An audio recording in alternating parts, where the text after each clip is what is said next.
할렐루야. 우리 주님의 은혜가 우리 영혼을 덮기를 주님의 이름으로 간절히 축복합니다.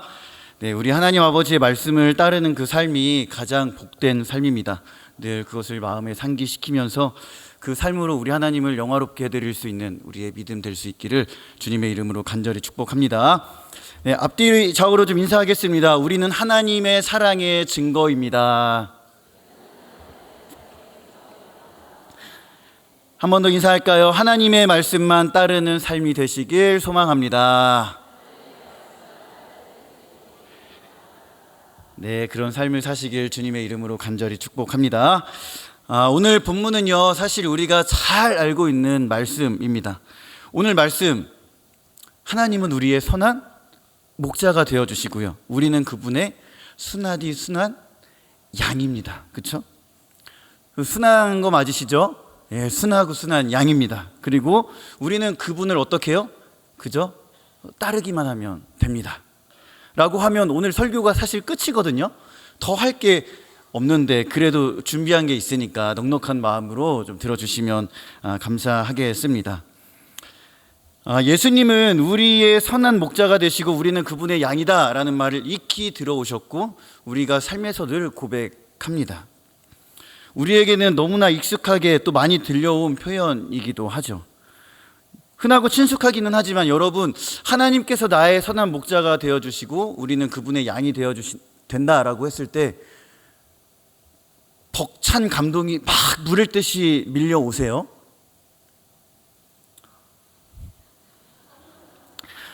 네, 알겠습니다. 네, 알겠습니다. 사실 그런 고백을 하면 뭐 그냥 동의하는 정도로 맞아, 그렇지, 하나님이 우리의 선한 목자가 되시고 나는 그분의 어린 양이지 라고 그렇게 이제 하면서 넘어갈 때가 있습니다. 여러분, 차라리 표현을 좀 이렇게 바꿔보면 어떨까요? 이것도 용서하고 들어주세요. 차라리 주님은 우리의 대방 아파트, 자이 아파트가 되어주십니다. 우리의 품격을 높여주고 우리에게 최고의 안식처를 제공해 주십니다 라고 하는 것이 조금 더 다가오지 않나요? 새 속에 물들어 있는 저만 그런 것 같아요. 여러분, 그러면 아니면 이런 표현은 좀 어떨까요?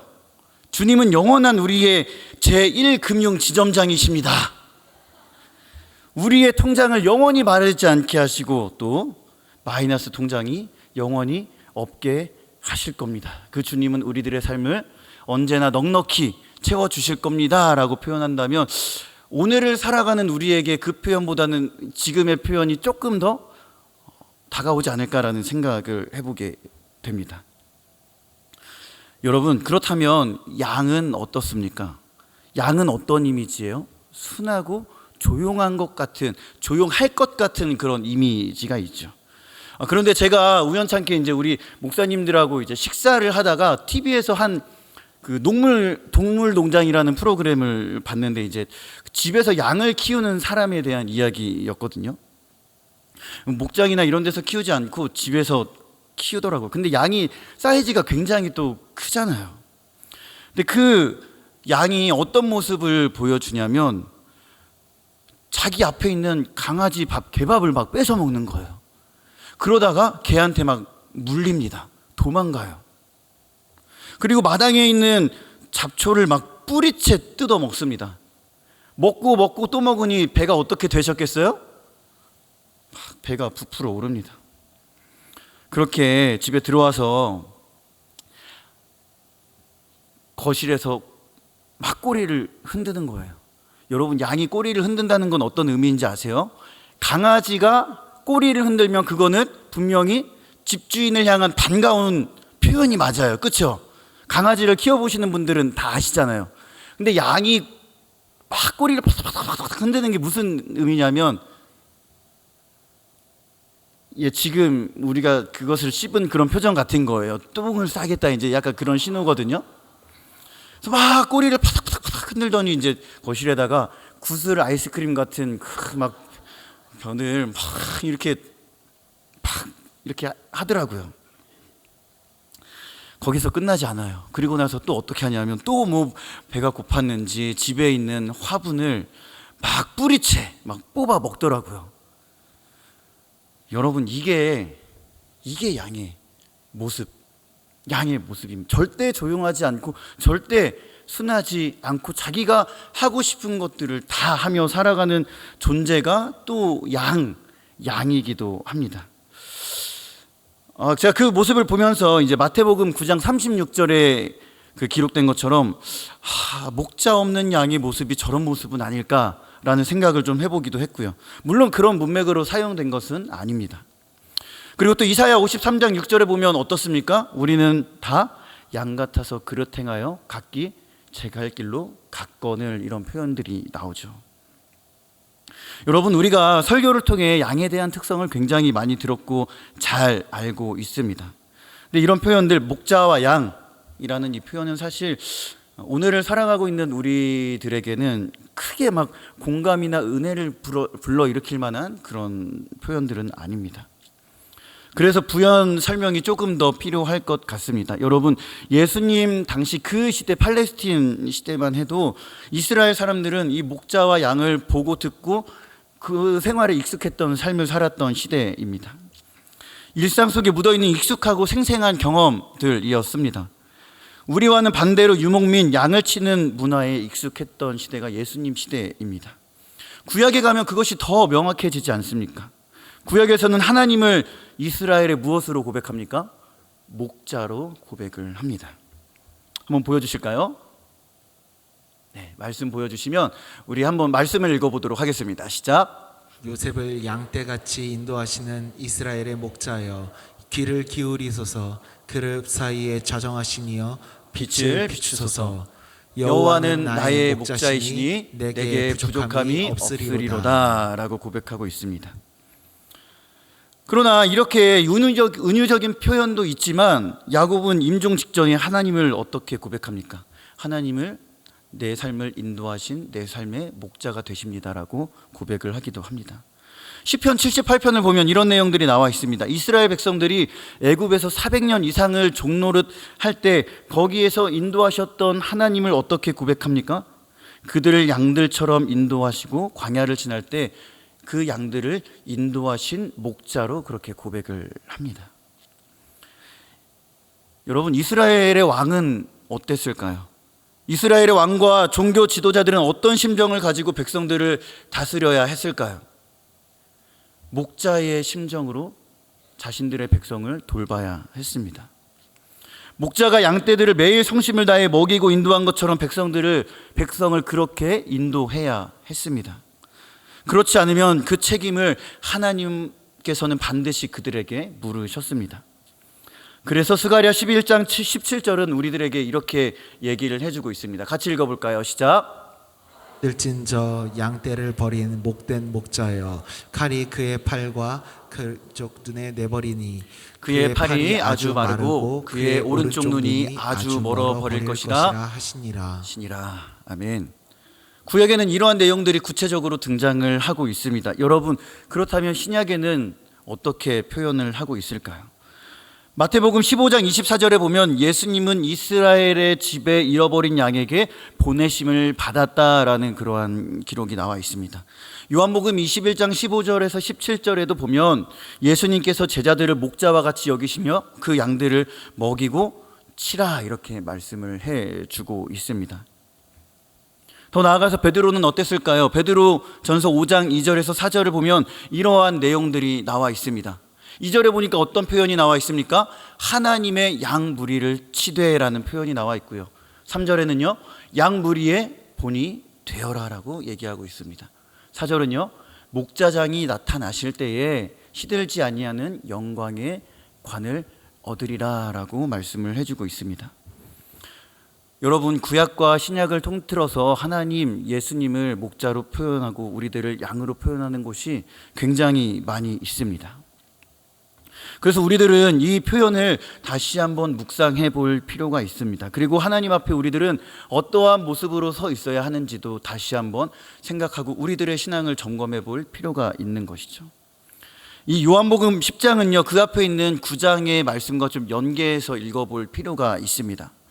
요한복음 9장은 빛이신 예수님께서 날 때부터 맹인인 사람에게 찾아가 그의 눈을 고쳐준 사건들을 기록하고 있습니다.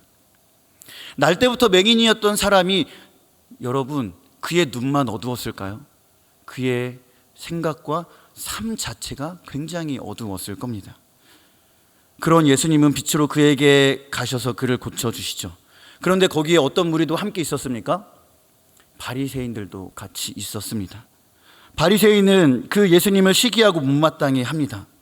그리고 자신들이 그토록 염원하던 메시아가 눈앞에 왔음에도 불구하고 눈이 가려져 보지 못하는 그 종교 지도자들의 실태를 지금 9장에서 보여주고 있습니다. 무슨 이야기일까요?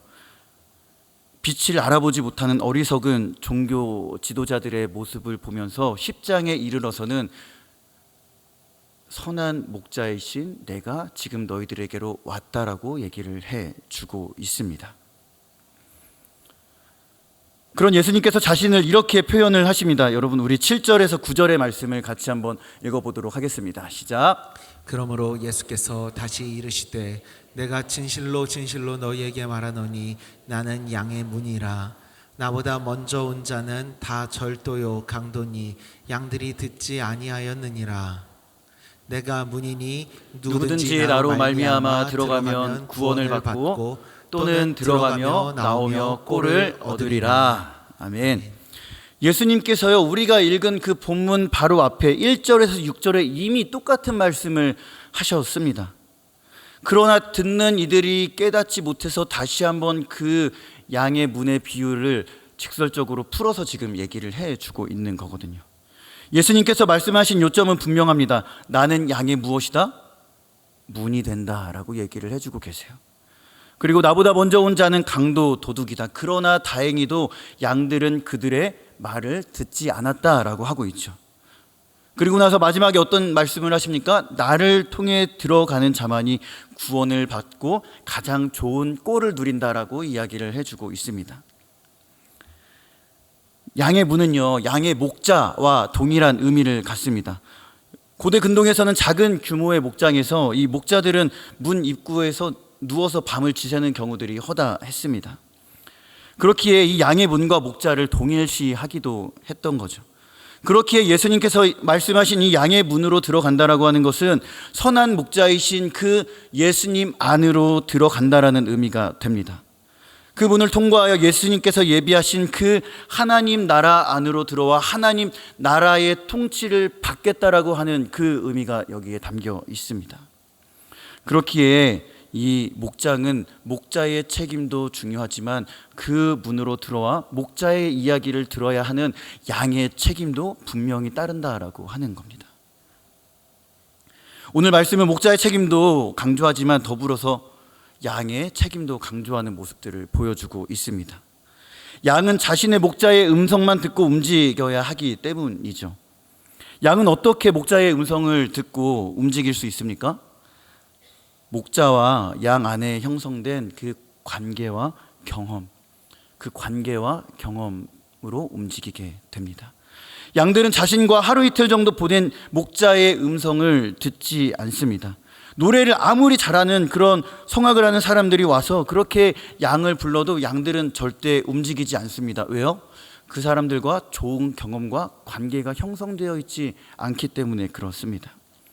늘 자신과 함께 해주고 좋은 꼴을 먹이고 위험에서 보호해주고요, 굶주리지 않게 해주며 자기들만 알아들을 수 있는 그 음성을 내주는 목자만 따르는 존재가 바로 이 양이라고 하는 것이죠.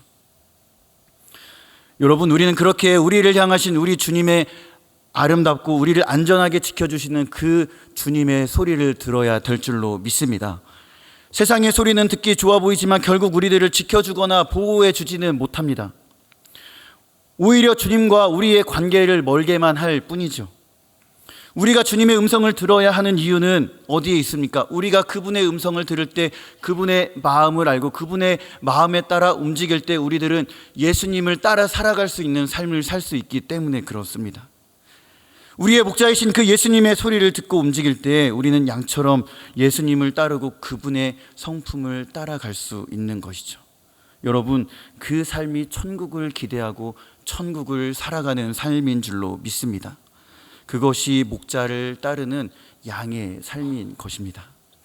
그래야 우리는 나를 훔치고 도둑질하고 멸망시키려는 그 사탄의 음성을 분별해 하나님의 음성을 따라 그분의 음성에 움직일 수 있는 것이죠. 여러분, 그 주님은 우리들에게 어떠한 분이십니까? 요한복음 10장 3절과 14절의 말씀을 우리 같이 한번 읽어보도록 하겠습니다. 시작. 문지기는 그를 위하여 문을 열고 양은 그의 음성을 듣나니 그가 자기 양의 이름을 각각 불러 인도하여 내느니라. 나는 선한 목자라. 나는 내 양을 알고 양도 나를 아는 것이. 여러분, 예수님은요, 우리의 이름을 한 명 한 분 다 아시는 참된 목자이십니다. 굳이 설명하지 않아도 이름이 가지는 의미를 우리가 잘 알고 있습니다. 여러분, 이름은 무엇입니까? 그 사람 자체를 의미하는 것 아니겠습니까? 예수님께서 보잘것없는 우리네 삶 가운데 찾아오셨습니다. 세상은 나를 모를지언정 우리 주님은 여기에 계신 우리 한 명 한 명의 이름을 부르시고 지금 은혜의 자리 가운데 우리들을 불러주셨습니다. 그렇게 부르신 것은 내가 너의 모든 것을 알고 지켜 보호하시겠다는 그 하나님 예수님의 마음이 담겨져 있는 것입니다. 나를 알고 부르시면 내 모습 그대로를 받아주시겠다라고 하는 예수님의 넓고 넓은 마음인 거죠. 우리를 예수 그리스도의 사람으로 거두어 주시고 또한 예수님의 성품으로 우리를 하나하나 빚어 가시겠다라고 하는 의미가 됩니다. 사랑하는 성도 여러분, 우리 주님은 우리의 이름, 우리의 전부를 알고 계십니다. 또 보고 계시고 가장 좋은 꼴을 먹여주시는 그 선한 목자 되시는 분이 바로 우리들의 마음 가운데 있는 예수님이신 줄로 믿습니다. 그렇게 우리들의 신앙, 예수님과의 관계는 사실은 이 고백으로부터 시작이 되는 것이죠. 찬송의 가사처럼 주는 나의 목자, 나는 그의 어린 양, 푸른 풀밭 맑은 시냇물가로 나를 언제나 불러주신다. 그 믿음의 고백이 우리네 삶 가운데 가장 큰 기쁨의 소식, 복된 소식, 복음이 될 줄로 믿습니다. 여러분, 그 선한 목자는 우리들을 위해 어떤 삶을 사셨습니까? 희생하고 죽는 삶을 자발적으로 선택하신 분이십니다. 우리 15절과 17절의 말씀을 같이 한번 읽어보도록 하겠습니다. 시작. 아버지께서 나를 아시고 내가 아버지를 아는 것 같으니 나는 양을 위하여 목숨을 버리노라. 내가 내 목숨을 버리는 것은 그것을 내가 다시 얻기 위함이니 이로 말미암아 아버지께서 나를 사랑하시느니라. 아멘.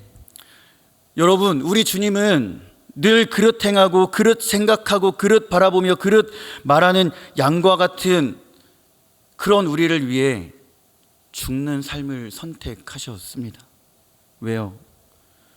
그 무엇으로도 해결할 수 없는 죄의 문제, 고통의 문제를 고난과 죽음, 부활을 통해 해결하시고 영원한 생명, 그 영생을 우리로 하여금 주시고 더 풍성하게 얻고자 자발적으로 죽는 삶을 선택하셨습니다. 죽음을 선택하시고 다시 부활을 얻는 삶, 하나님 아버지의 그 영광을 얻기 위해 목숨을 버리는 삶을 선택하셔서 부활을 얻으시고 죽어가는 우리에게 영생을 주셨습니다. 그렇게 다시 우리를 찾으시고 얻고자 하는 그 예수님의 죽으심은 하나님의 열심이자 예수 그리스도의 전적인 희생으로 그 모든 것들을 이루셨습니다. 여러분, 우리들의 신앙을 다시 한번 좀 점검해 봤으면 좋겠습니다. 예수님은 우리를 살리시기 위해 죽는 삶을 선택하셨습니다. 우리는 예수님의 죽으심과 부활로 얻은 그 영생으로 한 번 더 주어진, 값없이 주어진 가장 존귀하고 고귀한 삶을 우리들은 살아가고 있습니다. 그런데 그 삶이 너무나 익숙해지고 당연해진 걸까요? 우리는 거기에 플러스 알파를 더해달라고 늘 하나님께 요구합니다. 그리고 그것을 얻기 위해 급급한 삶을 살아가고 있지는 않으십니까? 예수님은 우리들에게 구원이라고 하는 가장 좋은 꼴을 먹여주셨음에도 불구하고 그 구원의 은혜와 영생의 은혜에 만족하지 못하며 더 좋은 것, 하나님 지금 누리고 있는 것보다 더 좋은 것을 나에게 허락하여 주십시오 라고 하지는 않으십니까? 오늘 말씀을 묵상하는데 저의 모습이 보였습니다. 오늘 말씀을 묵상하는데 제 모습이 꼭 예수님께서 지키고 계신 그 목장 울타리 밖을 빼꼼하고 세상을 쳐다보는 것과 같은 저의 모습이 보였습니다. 저 밖으로 나가면 더 자유롭게 다닐 수 있을 텐데, 풀도 물도 더 자유롭게 먹고 마실 수 있을 텐데, 더 매력적인, 더 좋은, 내가 원하고 내가 누릴 수 있는 것들을 누리며 살아갈 수 있을 텐데라고 하는 마음이 제 마음 가운데 사뭇 남겨져 있더라고요. 이 안에만 갇혀 지내는 삶은 너무 지루하고 따분하고 고리타분한 삶은 아닌가? 그냥 적당히 살아가는 거 그래도 주님이 눈 감아 주시지는 않을까라는 생각을 해보기도 했습니다. 여러분 오해하지 말고 들으세요. 이렇게 기도하기도 해요. 주님, 왜 제 얼굴은 왜 이렇게 왜 짓다 마신 것 같은 왜 이런 느낌이 항상 들게 하시는, 거울을 제가 잘 못 본다니까요. 그래서 거울을 잘 보지 못합니다. 그냥 대충 씻고 나와요. 얼굴 보기 싫을 때가 있어서 말이죠. 자꾸 애들이 놀려요. 목사님 왜 이렇게 크다 마셨어요? 막 이렇게 놀려요. 뭐 제가 어떻게 하겠습니까? 뭐 크다만 게 제 책임도 아니고 제 죄도 아닌데 말이죠. 사역자가 말도 좀 잘하고 노래도 잘하면 좋으련만, 여러분 이제 같이 지내온 세월을 있으니까 아시잖아요. 말도 잘하지 못하고 노래도 그냥 그래요. 근데 정말 그렇지 않은가요? 그렇지 않게 봐주시면 뭐 그냥 은혜에 사로잡힌 줄로 믿습니다. 근데 어떤 때 정말 그런 기도가 나와요. 그런데 여러분, 주님이 어떻게 응답하시는지 오해하지 말고, 그냥 표현이 조금 과격하지만 그냥 오해하지 말고 들으세요. 이렇게 하면 또 막 얘기 나올 것 같아서 그렇지만 그런 음성을 들려주시는 것 같아요. 야, 내가 주는 꼴로 부족하니? 꼴값 좀 그만 떨고 내가 너에게 줄 수 있는 꼴값으로 만족할 순 없겠니? 라고 그렇게 좀 얘기해 주시는 것 같아요. 그 음성을 들을 때마다 저는 꼴값을 멈춰요. 그리고 예수님께서 주신 그 정말 한없이 위대하신 그 크신 꼴의 값을 누리며 살아가야겠구나 라는 것들을 다짐하며 살아갑니다. 여러분, 우리는 도대체 무엇에 감사하고 무엇에 만족하고 무엇으로 기뻐하고 있으십니까? 우리 예수님께서 선한 목자가 되어주셔서 우리를 위해 울타리를 쳐주시고 거기에서 가장 큰 기쁨과 평안과 행복을 누리라고 그렇게 해주셨건만, 그렇게 그 행복을 누리라고 우리를 양의 문으로 초청하시고 들어오게 하셨는데, 여러분, 우리는 그 울타리와 문을 이탈하려고 하지는 않으십니까? 우리는 그것을 너무나 당연하게 여기고 더 좋은 꼴을 내놓으라고 예수님께 시위하고 그렇게 강하게 얘기하고 있지는 않으십니까? 예수님 안에서 나의 영혼을 돌보고 믿음의 성숙과 성장을 위해 노력하기보다는 예수님 적당히 믿으면서 내 삶을 업그레이드 시키는 데만 노력하고 있지는 않으십니까? 예수님 믿고 구원받았으니 신앙은 어느 정도로만 적당히 하고 머무르며 나의 행복과 내 자녀의 잘됨과 더 좋은 아파트, 더 좋은 차와 주식과 코인이 매일 떡상을 치며 내 삶이 윤택해지기만을 바라고 있지는 않으십니까? 내가 선택하고 걸어간 길에서 실패와 좌절, 낭망하는 삶을 경험하면 예수님 도대체 왜 나한테 이러십니까? 라고 그렇게 반문하지는 않으십니까? 저를 포함하여 너무나 안타깝고 부끄러운 현실은 예수님을 믿으면서 삶의 안위와 평안 업그레이드를 원하지만 주님을 위한 고난과 핍박을 받으려고 하는 사람들은 사실 찾기가 드뭅니다. 그런 시대를 살아가고 있습니다. 고난의 길은 주님께서 걸어가시고 저는 평안, 성공, 나를 위한 그러한 길을 걸어가겠습니다 라고 하고 있지는 않으십니까? 여러분, 구원은 따놓은 당상입니까?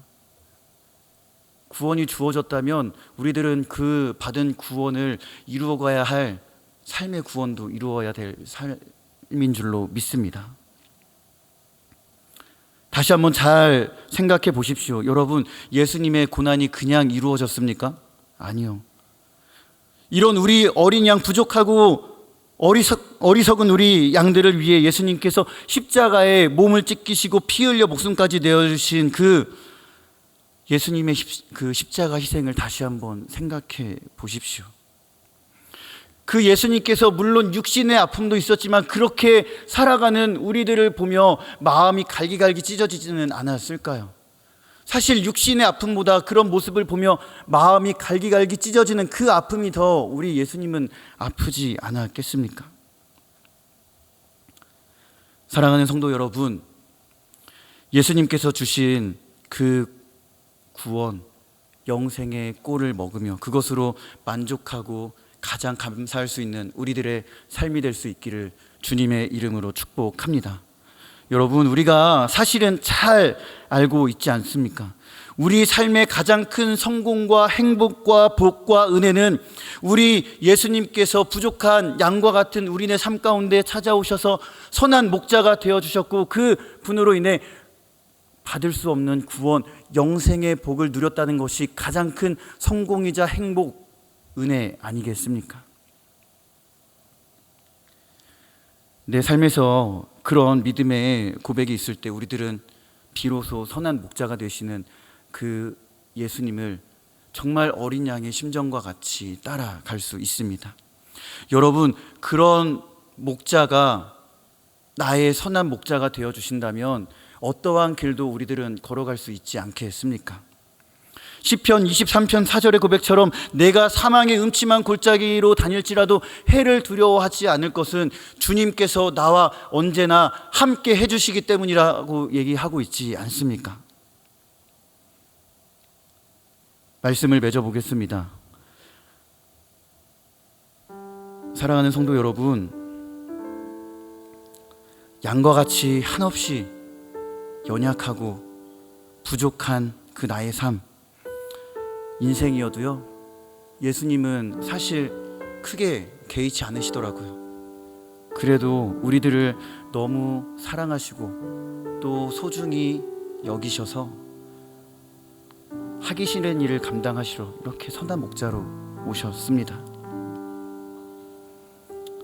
가장 큰 기쁨과 행복, 참된 평안이 있는 그 양의 문, 양의 울타리로 우리들을 초청하셨습니다. 18절에 보니까요, 우리 예수님에게 두 가지 권세가 있으셨습니다. 버릴 권세와 다시 얻을 권세. 어떤 권세요? 버릴 권세와 다시 얻을 권세가 있으셨습니다. 여러분, 우리를 살리시고자 하는 그 하나님의 사랑, 그 계획을 이루시기 위해 죽임 당하신 것이 아니라 생명을 버릴 권세로 자신을 희생하시고 미련하지만 너무나 사랑하는 양과 같은 우리들을 스스로 죽는 그 삶의 권세를 택하셔서 그 죽음의 희생으로 우리들을 살리셨습니다. 예수님은 죽임을 당하신 것이 아니라 스스로 죽음을 선택하신 겁니다. 그렇게 십자가를 통한 죽음의 권세, 십자가를 지난 생명의 권세가 우리에게 가장 좋은 꼴을 먹이게 해 주셨습니다. 그것이 우리 주님이 하나님께서 보이신 완전한 순종이자 사랑이셨습니다. 두 권세를 사용하심은 우리를 사랑하신 그 예수 그리스도 하나님의 확실한 사랑의 증거인 줄로 믿습니다. 사랑하는 성도 여러분, 우리도 그러한 삶을 살 수 있기를 주님의 이름으로 간절히 축복합니다. 선한 목자가 되시는 그 주님을 바라보며 진짜 죽는 삶이 무엇인지, 진짜 살아야 하는 삶이 무엇인지 깨닫는 그 믿음의 지혜가 있으시기를 주님의 이름으로 간절히 축복합니다. 거듭날 수 없는 우리의 존재가 예수님이라는 문을 통과하고 목자이신 그 예수 그리스도를 따름으로 완전히 새로운 존재, 삶의 방식을 살아가는 거듭난 존재가 되었습니다. 사실 이 팩트 하나만으로도 우리들은 가장 큰 기쁨과 행복한 삶을 살아갈 수 있는 것 아니겠습니까? 여러분, 기쁨의 길을 걸어가고 계십니까? 끝까지 기뻐하시고 감사하시고 거기에 만족하십시오. 혹여나 고난의 길을 걸어가며 해를 당하고 있다면 두려워하거나 피하지 마십시오. 왜냐하면 그 모든 고통과 고난의 해를 막고 견뎌주시는 분이 우리의 선한 목자가 되시는 주님이 되시기 때문입니다. 그분을 통해 하나님 안에 거하는 그 삶을 가장 고귀하고 복된 것으로 여기십시오. 나머지 일은 우리 주님께서 주님의 때에 다 채워주실 줄로 믿습니다. 모든 능력과 권세를 다 버리시고 우리에게 가장 좋은 꼴을 먹이신 그 사랑하는 우리 주님, 그 주님을 사랑하고 찬양할 수밖에 없는 우리의 믿음이 되시길 주님의 이름으로 간절히 축복합니다.